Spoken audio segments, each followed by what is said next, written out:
Muy buenas tardes, tengan todos amigos y amigas radioescuchas de internet. Este es su programa Filosofía desde las entrañas con Gerardo Martínez Cristerna.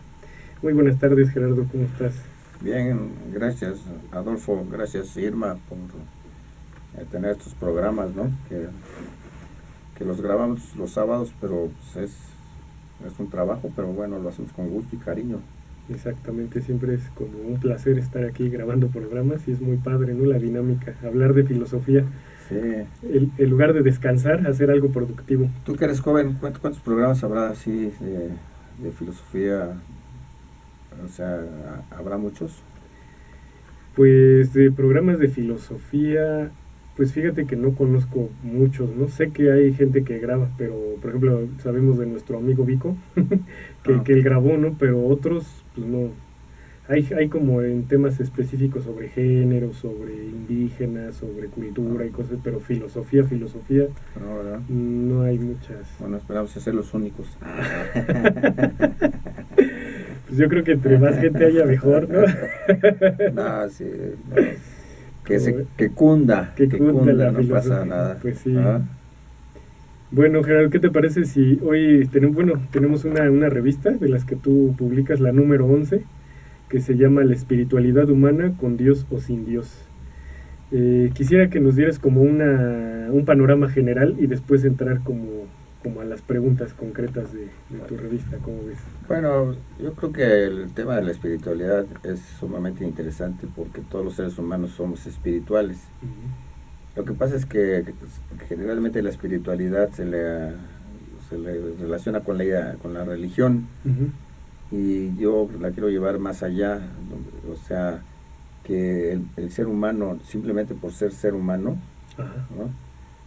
Es un sujeto espiritual, y esta espiritualidad pues es muy importante porque como no tenemos todas las respuestas de todo lo que pasa en la vida de cada quien, ni en el universo, ni en la vida de general, pues entonces la espiritualidad nos ayuda mucho para temperar nuestros problemas, porque estamos llenos de problemas todos los seres humanos, y lo que aquí es interesante es que cómo los enfrentamos.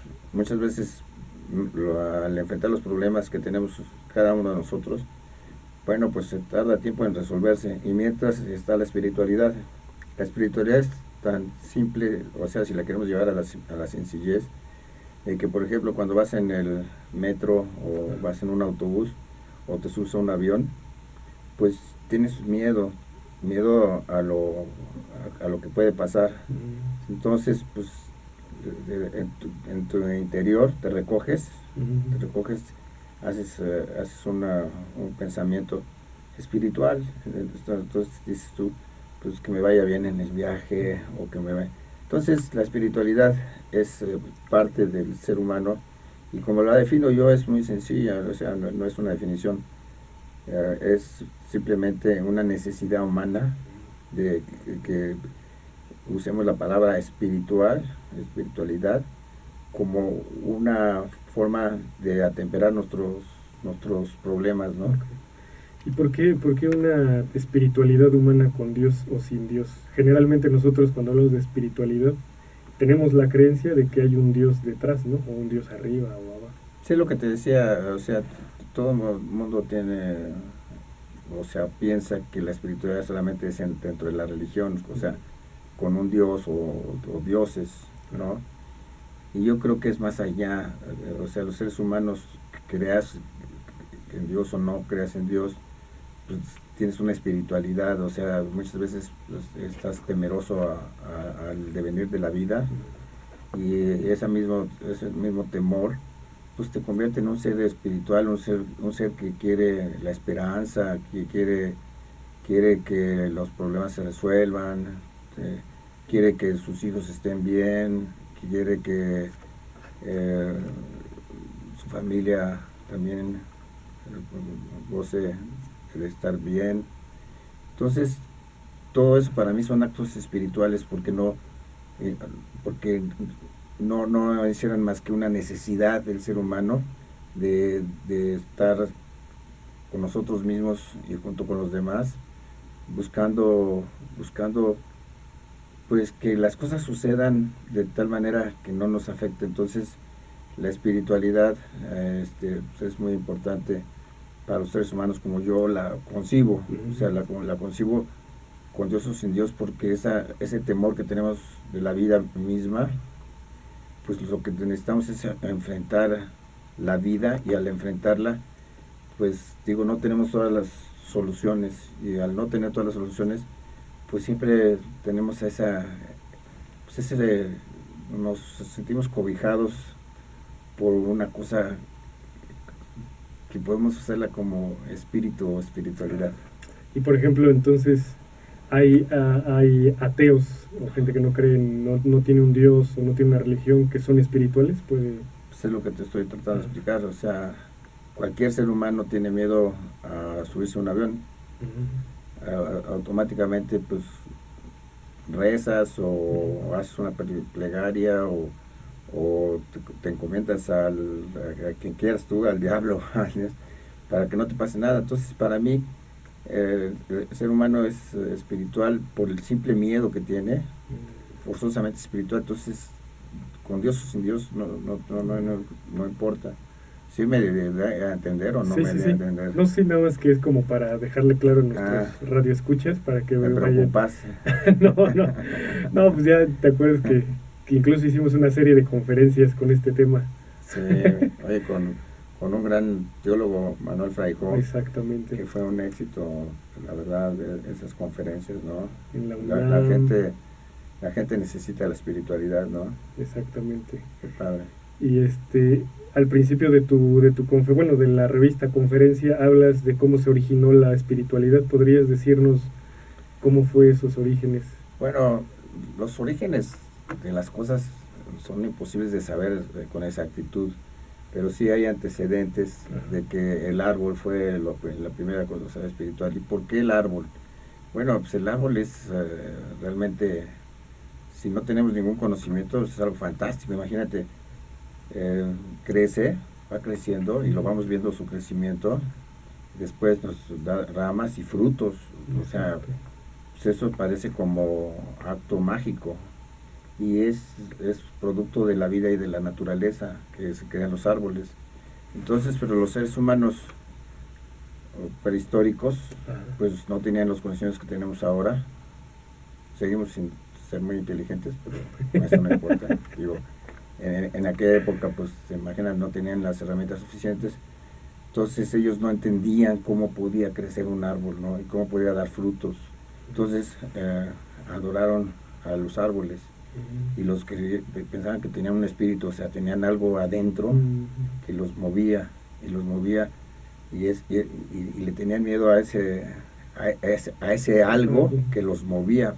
¿Por qué crecían y por qué tenían ramas y por qué daban? Entonces el ser humano, el primer gran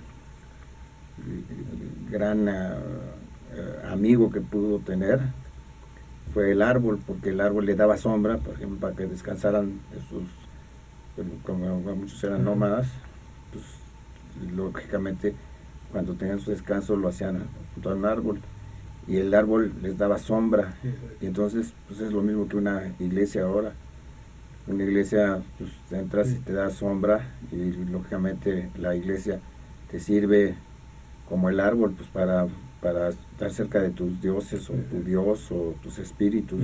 Y para ellos era muy importante el árbol, porque les daba sombra, podían descansar junto a él, pero lo más interesante es que les daba frutos, y frutos era el alimento.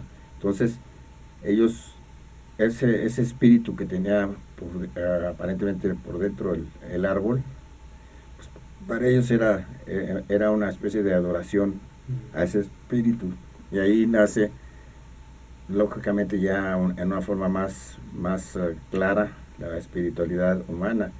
Y no necesitaban tener Dios, simplemente, bueno, el árbol era como un Dios.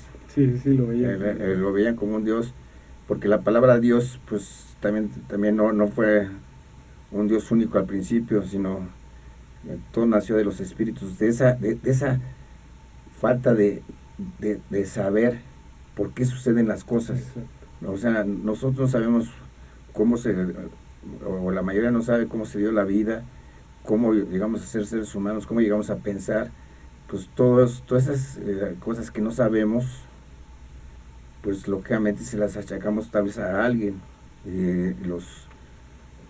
Las personas que vivían hace muchísimos miles de años le llamaban espíritu, ¿no? Entonces de ahí nació la espiritualidad, de esa necesidad del no saber. Ahora seguimos sin saber, pero ya hemos estado alejados bastante de la espiritualidad, y lo que se trata es de recordar que es necesaria la espiritualidad humana, ¿no? ¿Y por qué es necesario recordarlo? O sea, Lo que pasa, ¿qué ves en la actualidad que te hace...? Lo que pasa es que el ser humano no tiene todas las respuestas. O sea, el ser humano no sabe qué le va a pasar mañana, ni pasado mañana, menos lo que va a pasar dentro de un año. Entonces vive en una incertidumbre, y esa incertidumbre que es lógica en el cosmos, porque esa incertidumbre es parte del quehacer del cosmos. Esa incertidumbre nos crea la necesidad de un conocimiento, ¿no? Y nos crea la necesidad de buscar resolver nuestros problemas que la vida nos da. Entonces, al no tener tampoco todas las soluciones, entonces nos acercamos a los espíritus, o nos acercamos a Dios, o nos acercamos a una divinidad. Y eso es lo que hicieron los seres humanos al principio de la historia, ¿no? O sea, empezaron a acercarse a cosas que no sabían qué eran en sí. Un espíritu, pues, no sabían qué era en sí, simplemente le dieron un nombre. A esa ignorancia le dieron el nombre de espíritu, y a la adoración de ese espíritu le dieron el concepto de espiritualidad, ¿no? Muy bien. Y ahora dices aquí, leyendo un párrafo de la revista, dice: la fusión de los dioses provenientes de otras latitudes permitió que los griegos pasaran del culto inicial a los árboles, serpientes y piedras al culto de los ídolos representados en forma humana. ¿Cómo es o por qué se da este paso, ¿no? Después del árbol a figuras ya como las conocemos ahora, ¿no? De los dioses ya más humanos. Bueno, pues es sumamente interesante la pregunta que me estás haciendo. Yo creo que si no te importa, la hacemos en el siguiente bloque. Claro que para sí. que, porque es extensa, ¿no? Exacto. Y me la vuelves a hacer, ¿cómo la ves? Claro que sí, Gerardo. Sí. Bueno, entonces, amigos, vamos a una pausa. Estamos en Filosofía desde las entrañas con Gerardo Martínez Cristerna. Y pues ya les tenemos una sorpresa, que ya tenemos la página, el Facebook, todas nuestras redes sociales funcionando. Y ya se les vamos a estar dando. Muchas gracias. En un ratito volvemos. Estamos de regreso con Filosofía desde las entrañas con Gerardo Martínez Cristerna. Y se quedó una pregunta al aire que vuelvo a leer el párrafo. Dice: la fusión de los dioses provenientes de otras latitudes permitió que los griegos pasaron del culto inicial a los árboles, serpientes y piedras al culto de ídolos representados en forma humana. Entonces íbamos en esta pregunta, Gerardo. Pues sí, voy a tratar de resumirla, porque pues lógicamente el panteón, como se le dice, griego, de los dioses griegos, es muy grande, es muy extenso, y lógicamente pues explicar todos los dioses no es así muy sencillo, pero sí lo importante para los griegos es que ellos, como se sentían con la imposibilidad de resolver todos sus problemas, crearon unos dioses que fueran como ellos, como humanos, pero que fuera como un ideal a conseguir. O sea, a los dioses griegos lo que se trataba era de imitarlos como quisieran que fueran las cosas. O sea, vamos a poner que, por ejemplo, la lluvia, pues que un dios fuera capaz de crear la lluvia para darnos el agua que necesitábamos. Entonces ese dios era una especie de ser humano, pero que tenía la capacidad de traernos agua. Entonces era maravilloso, porque era simplemente un ideal, no era no era un Dios como lo podemos ver ahora con el cristianismo, un Dios único, sino era una representación con muchos dioses, una pluralidad de dioses, para poder acercarnos a la naturaleza y tratar de que la naturaleza haga las cosas que nosotros queremos que hagan, y solamente se lo podían achacar a seres mejores que los seres humanos, mejor que los griegos, que crearon a seres superiores con el afán de que resolvieran sus problemas del día a día, el problema de la alimentación, de la vida, de la misma muerte, el problema de la gobernabilidad, el problema familiar, todos los problemas. Los dioses tenían que ver mucho para resolver los problemas que tenía que afrontar el ser humano, la vida griega. Entonces, los dioses eran como humanos, pero eran mejores que el humano. Entonces era un ideal a buscar de los griegos, era buscar en los dioses que los dioses eran mejores que nosotros, mejores que los seres humanos. Ese era el gran pensamiento griego, ¿no? Sí, en este otro apartado dice: el pensamiento creativo lleno de movilidad permitió a los griegos a la creación inteligente de los dioses olímpicos y el antropomorfismo de los mismos. O sea que había como esa movilidad, pero también tenía que ser una creación inteligente. Lo que pasa es que los griegos se dieron cuenta de que todo se movía. Eso es una de las grandes luchas que tienen los seres humanos, de no entender que todas las cosas se mueven. Entonces, realmente nos sentimos más seguros si las cosas no se movieran. Sí, pues. Por ejemplo, cuando estamos en un edificio como lo estamos ahorita, pues sentimos seguridad. ¿Por qué? Pues porque aparentemente no se mueve. Pero claro que se mueve, pero tendría uno que saber de física, de otros tipos de ciencias, matemáticas, una serie de ciencias que nos demostraran que el edificio se está moviendo. Entonces los griegos homéricos, no los griegos que la gente más o menos conoce como Sócrates, Platón y Aristóteles, sino los griegos anteriores a esos grandes filósofos que han permeado la cultura occidental, pues ellos sí reconocían la movilidad de todas las cosas. Entonces crearon a sus dioses aceptando esa movilidad y trataron de entender la movilidad, y por eso es muy importante que entendamos a sus dioses, porque todos ellos tienen este carácter de siempre estar en movimiento. Y que todas las cosas están en movimiento. Realmente ahí comprenderás la sabiduría griega que es básica. Ellos ya vivían con el sentido de la tierra, que es muy de Nietzsche, el sentido de que tenemos que estar conforme a la naturaleza, no podemos estar más allá de la naturaleza, lo que sucedió después con la filosofía. Entonces los griegos vivían dentro de la naturaleza y la entendían como movimiento, pero movimiento que como ellos no lo sabían expresar de alguna manera, se lo achacaban a los dioses, ¿no? Sí, es lo que aquí estaba leyendo. Dice: los sueños llevaron a los griegos a creer a sus dioses, imaginándolos en las condiciones que ellos deseaban para sí mismos, ¿no? Que eso era como que si yo era como más fuerte, más inteligente, más poderoso, en ese sentido, ¿no? Podría decirse. Sí, pues la idea es de que ellos, por ejemplo, Zeus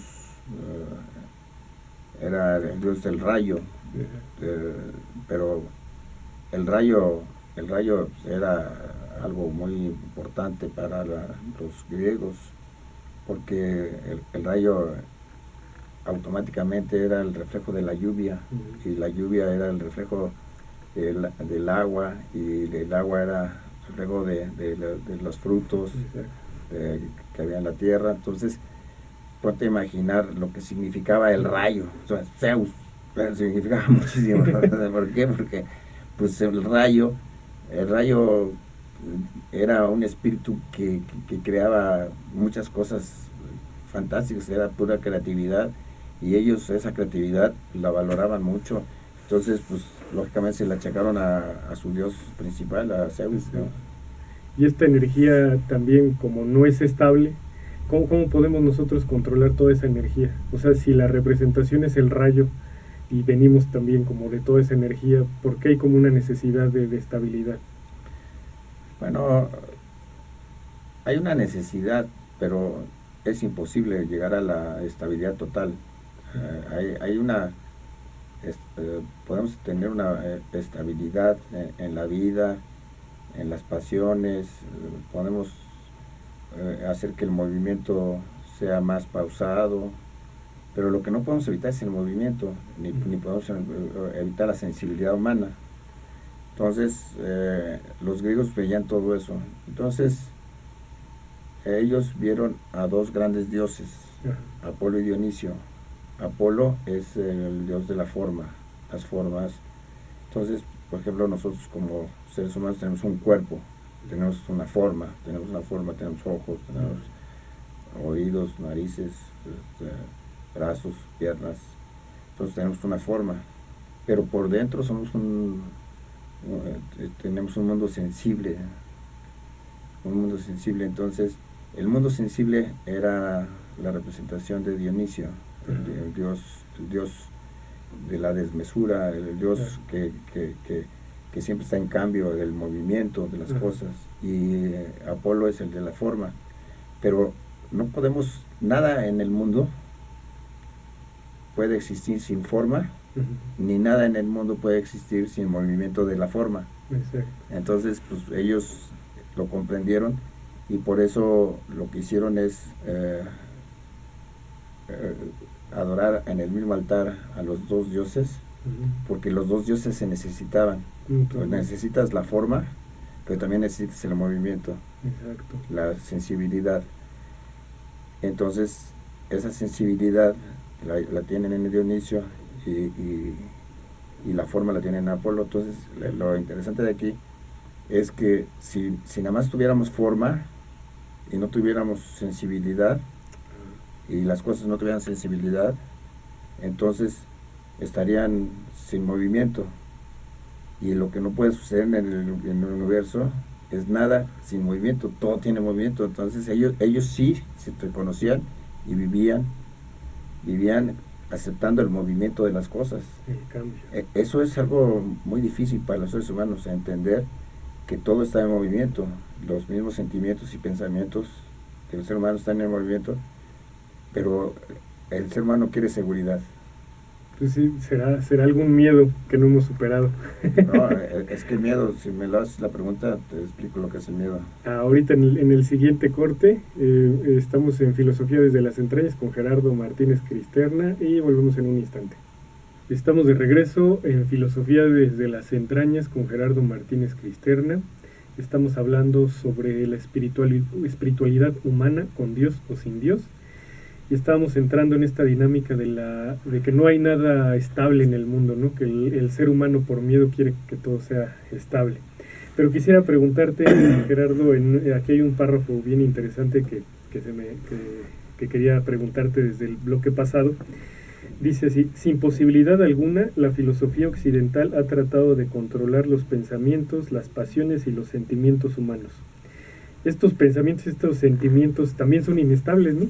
¿Y cómo podemos llegar a decir, es que su forma de ser es tal o su personalidad es tal, cuando los sentimientos y las pasiones pues nos desbordan?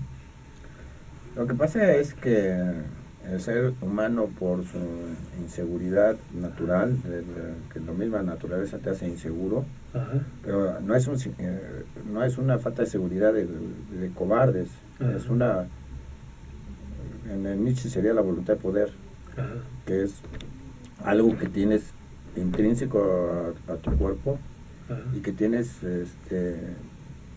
miedo o incertidumbre a la vida. Y este miedo e incertidumbre a la vida te obliga a reconocer que tienes miedo, tienes miedo. Pero este miedo, como te decía, no es de cobardes. Entonces, el ser humano lo que ha querido es tener seguridades. Ajá. Y entonces busca la manera de tener certezas, de tener cosas seguras. Por eso habla de verdad, habla de justicia, porque como que le da una tranquilidad saber que existe la justicia o existe la verdad. Y le da mucha inseguridad saber que no hay una verdad así perfecta. Eso le da miedo. Entonces, el pensamiento occidental, partiendo de Sócrates, no de los griegos que yo hablaba, que son los griegos homéricos, antes de Sócrates,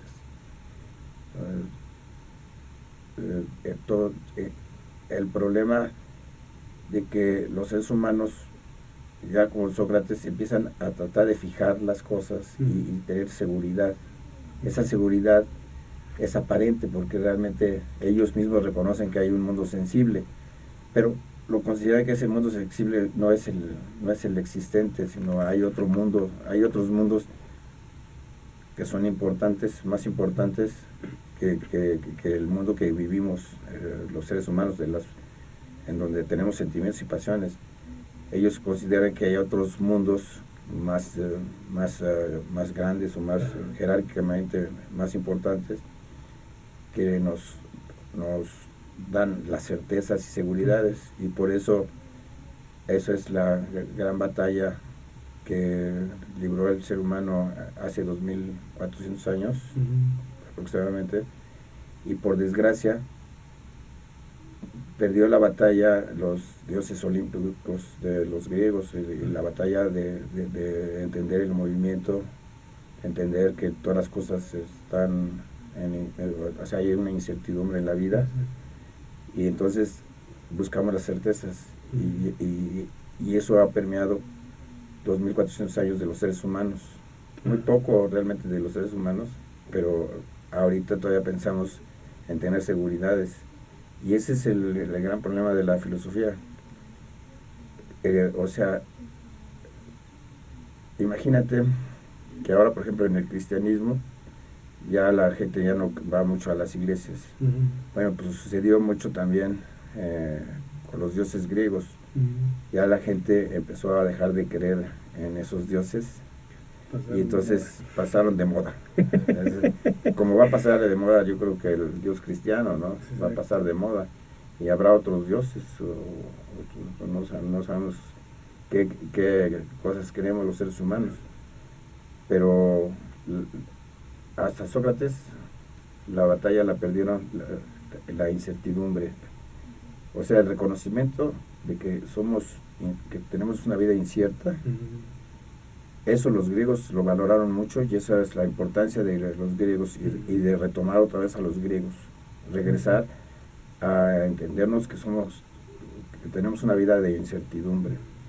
Si la reconociéramos, podemos reconocer los sentimientos y las pasiones, porque los sentimientos no son fijos, no. Por ejemplo, tú cuando dices amo a una mujer, yo amo a mi esposa, sí, pero posiblemente cuando estás con tus amigos en una cantina ni te acuerdas de tu esposa, ¿no? Entonces, ¿cómo es el amor, no? El amor es cuando llego a casa, pero fuera de la casa ni me acuerdo de ella, ¿no? Entonces ahí se le quita la certeza. Entonces ya se vuelve, el concepto de amor ya no se ve como una cosa sólida, sin movimiento, sino tiene movimiento. A veces amamos muchísimo a nuestra esposa, y a veces ni nos acordamos de ella, pero no lo hacemos de maldad, lo hacemos porque siempre estamos en un cambio, siempre estamos, y eso es lo que ya reconocían los griegos, y después fue lo que hace que los seres humanos busquen las certezas y la seguridad, porque dicen, no podemos vivir en un mundo de incertidumbre, hay que vivir en un mundo de seguridad. Y eso fue lo que creó la filosofía occidental desde Sócrates. ¿Y no crees que también esa búsqueda de estabilidad, o esa obsesión de que todo sea estable, también tenga repercusiones a cómo estamos ahora? De toda la cuestión económica, la cuestión también de las personas, hasta su forma de ser, ¿no? De cada persona, como está así, como por ejemplo, gente que dice, no, es que yo necesito toda la seguridad del mundo, ¿no? O que no sale porque siente cierta inseguridad o mucha inseguridad.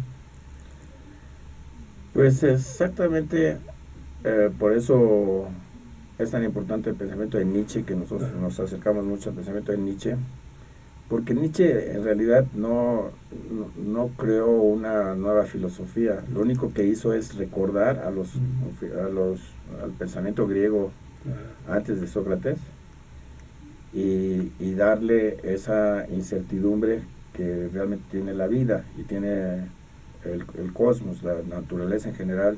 Vivimos en una incertidumbre, ¿no? Entonces, la gran batalla de Nietzsche fue criticar severamente todos los pensamientos a partir de Sócrates, Platón, Aristóteles, el mismo cristianismo, después Hegel, Kant, todos, que todo el mundo acepta la sensibilidad humana, pero a veces la niega, como que eso no es lo correcto, que eso es el no ser. El ser es lo perfecto, lo absoluto, lo no movible, y lo no ser es las pasiones humanas. Imagínate, yo creo que eso es una grosería ahorita en el siglo XXI, pensar que los sentimientos y pasiones humanas no son algo sumamente importante, y además son la vida de los seres humanos. Pero el pensamiento occidental de Sócrates trató de eliminar ese pensamiento de incertidumbre y de movimiento para darle certezas, y ahí creó un pensamiento en donde aparentemente tenemos seguridades.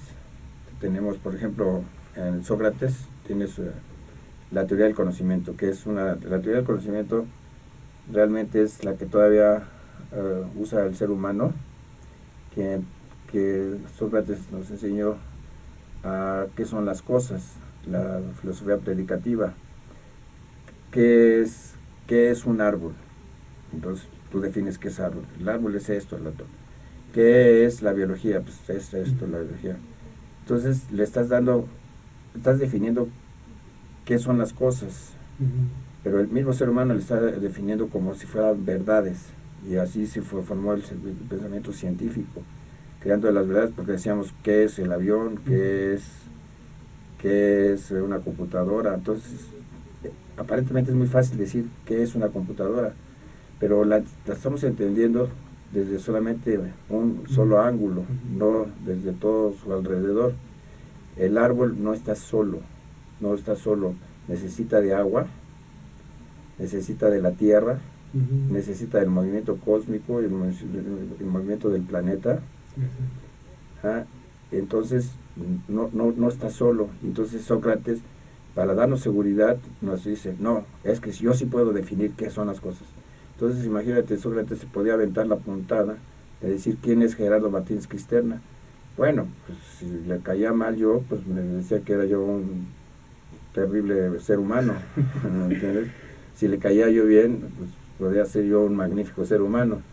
Entonces, eso aparentemente nos da certezas, decir quién es Gerardo Martínez, y no nos da ninguna certeza, porque para que tú me conozcas a mí, tendrás que vivir muchas cosas alrededor mía, para medio entender quién es Gerardo Martínez Cristerna. O sea, medio entender, porque nunca lo vas a entender completito, porque mi vida está en un cambio constante, y es inentendible para ti decir esto es Gerardo Martínez. Pero Sócrates se aventó la puntada de que él sí consideraba que podías decir qué son las cosas. Muy bien, pues ahorita seguimos con el qué es y la filosofía predicativa. Vamos a hacer una pausa. Esto es Filosofía desde las entrañas con Gerardo Martínez Cristerna. ¿La güera se fue? No, aquí está. ¿Qué pasó con el dulce? Nunca interrumpas un programa, güera. Sí, no. Te quedas o te vas, pero porque me pone nervioso. Sí, claro. ¿Cómo viste? ¿Eh? ¿Cómo viste? Bien, padre, ¿no? ¿Todo va? Muy Sí, bien. sí, pero como ya es el último bloque, como para cerrar, ¿no? Pues se ve como agua. Sí, qué bárbaro. Qué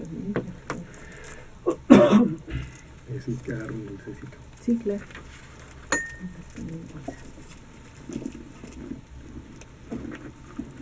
¿Cómo te ha ido, mi querido? ¿Bien? Bien, sí, bien. Vean, voy a su hijo ahora. Ay, qué Ujú, bonito hoy lo está el vi. mono. Sí, Ya tiene 5 años, ¿no? y ya va a cumplir 6, ya va en la Qué primaria. horror. Ujú, ¿Ya va en la primaria? ya va en la primaria. ¿Cómo se va ¿Y la te vida? reconoce perfecto? Sí, mira, claro, bueno, dice que su papá es Iván, yo no. Iván es en la pareja de su... ¿A poco? Dice que su papá se va. Ya le digo, sí, tienes dos papás, ya. Sí, Ya ya. sé. Sí, ¿para qué te Ya, vas a para poner, que pongo en verdad? Le bronca. dice papá, ¿verdad? Ujú. Entonces, pues ya, así como que... Sí, pues tú di que sí. Ya opté por... Pues ya, por... Claro, es que pues si no el ya. niño la lleva. Ajá. Ya cuando sea más grande se va a dar cuenta que pues Ah. ahí tiene que tener uno. Entonces ahorita se viene la corriente. Está Pues sí. ¿Qué pasó, chava? Qué raro. ¿Ya? ¿Empezamos? Estamos de regreso en Filosofía desde las entrañas con Gerardo Martínez Cristerna. Y nos estabas hablando de la filosofía predicativa, Gerardo. Pues sí, es una de las grandes puntadas de Sócrates que nos ha permeado el pensamiento humano hasta ahorita. Entonces, es muy fácil para, por ejemplo, para las religiones decir quién es Dios, ¿no? Pues es muy fácil, pues Dios es esto, lo que ellos digan. También podemos decir y definir qué es la biología, qué es la química, qué es todo. Pero es un pensamiento que ya ahorita no es correcto, esa filosofía predicativa, porque como te digo, crea como una isla. Por ejemplo, cuando dices ¿qué es el árbol? Haz de cuenta que el árbol no existe solito, sin que exista nada alrededor del árbol. Y no cambia, ¿no? Y no cambia. Y pues lo primero que hicieron los griegos, y no solamente los griegos, todas las comunidades existentes en los griegos homéricos, todas lo que lo rodeaba como otras razas, ellos adoraron a los árboles. ¿Por qué? Pues porque no los entendían, que se movían.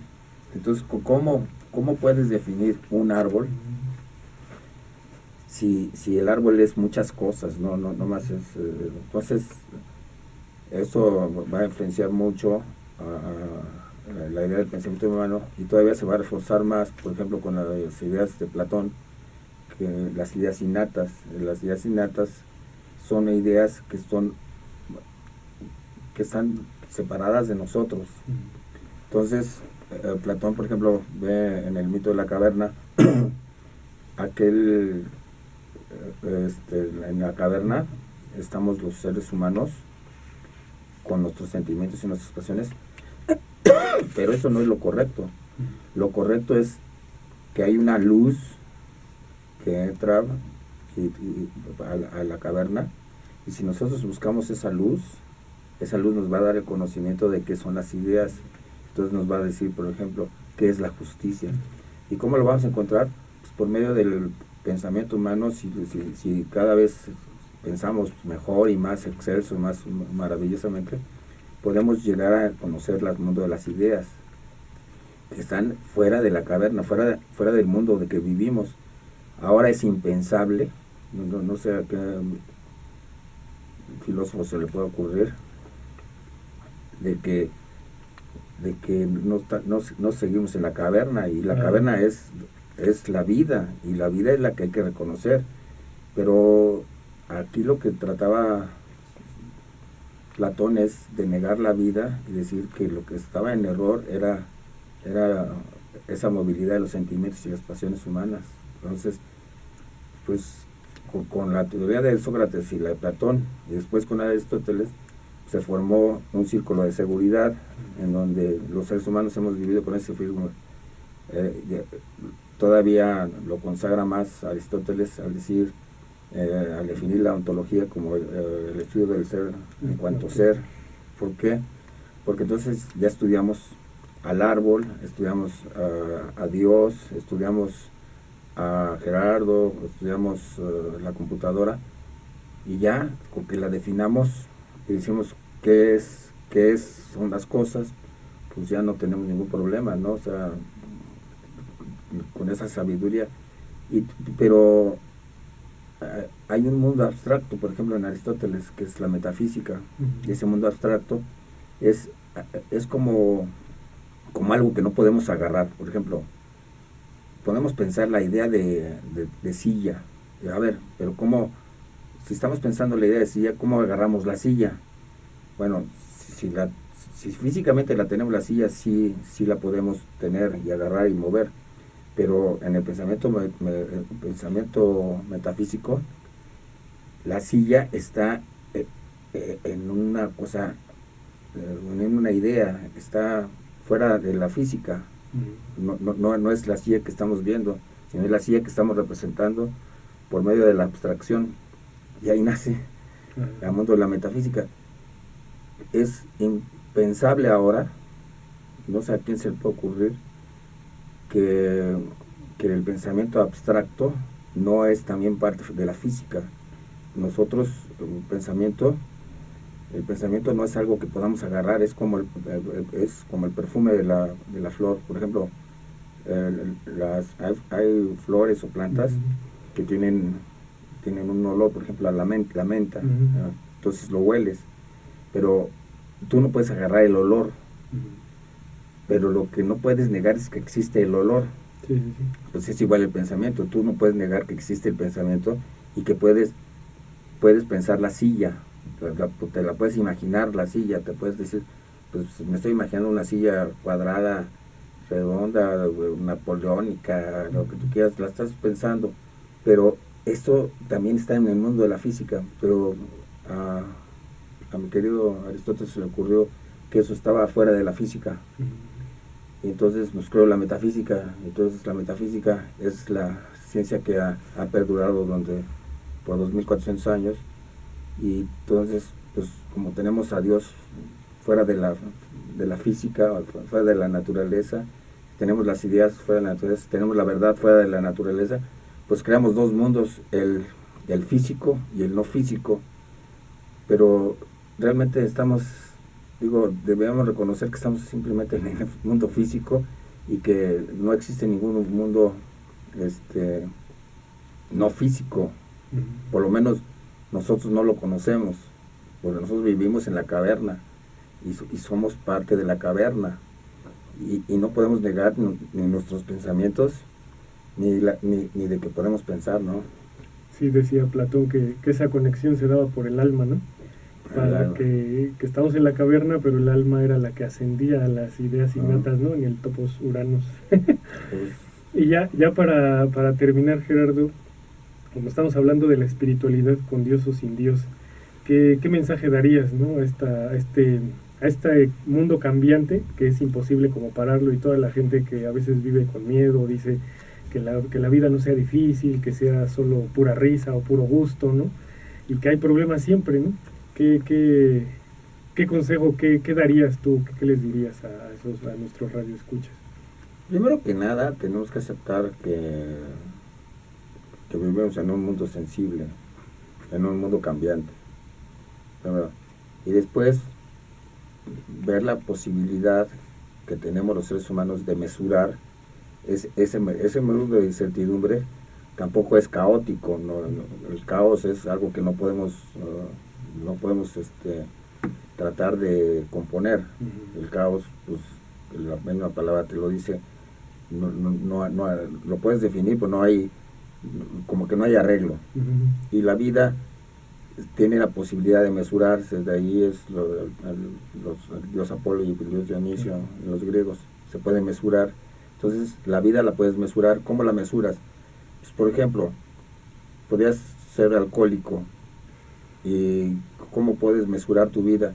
Pues dejando de tomar, o posiblemente tomando menos, y ya tu vida se puede componer bastante, a pesar de que sigue cambiando, pero ya la puedes componer. Por ejemplo, la ignorancia, ¿cómo puedes mesurarla? Pues estudiando. Entonces, si vas a la escuela, pues, vas a tener una mesura y vas a poder tener conocimientos y usar esos conocimientos para que tú como ser humano puedas emplear esos conocimientos y crecer como ser humano. Entonces, la vida no tiene certezas, pero tampoco es caótica. Tiene la posibilidad de la mesura, que eso ya lo veían los griegos, que podemos mesurar, y eso es uno de los aspectos filosóficos que yo más he trabajado, y creo que es muy interesante. Nietzsche lo trabaja desde el origen de la tragedia de su primer libro. Los griegos lo hacían con el dios Apolo y dios Dionisio, pero si nosotros comprendemos que podemos mesurar, o sea, que podemos cambiar el destino de nosotros, porque esa es la posibilidad que nos da la vida, por medio del pensamiento, cómo es mesurando nuestra vida, en lugar de ser pasiones locas que desborden y que nos traigan problemas, podemos mesurarlas y tener una vida más acorde con nuestros sueños. Exacto. ¿Y cómo se lograría esa vida? Pues generalmente la base de todo eso es el conocimiento, ¿no? Ajá. Pero no el conocimiento socrático, ¿no? Sino el conocer todas las posibilidades que da la vida. La vida no te da una sola posibilidad, sino te da muchas posibilidades. Entonces, pues eso es lo interesante de conocer el pensamiento y aceptarlo incierto, pero al mismo tiempo no caótico. Y al no ser caótico, uno puede mesurarlo y buscar diferentes alternativas. Por ejemplo, yo puedo hacer este programa o no hacerlo. Hacerlo me hace crecer como ser humano. No hacerlo me hace, pues, ser una persona que no pretende comunicarse con la gente. Entonces, tengo esas alternativas, esa incertidumbre la tengo, pero como no es caótica, puedo yo agarrar y decir, pues hago mis programas de radio, y ya con mis programas de radio, pues yo me supero. Y entonces el ser humano se puede superar, porque esa es la posibilidad que nos ofrece la vida. No tener certezas, pero sí poder equilibrar nuestra vida, ¿no?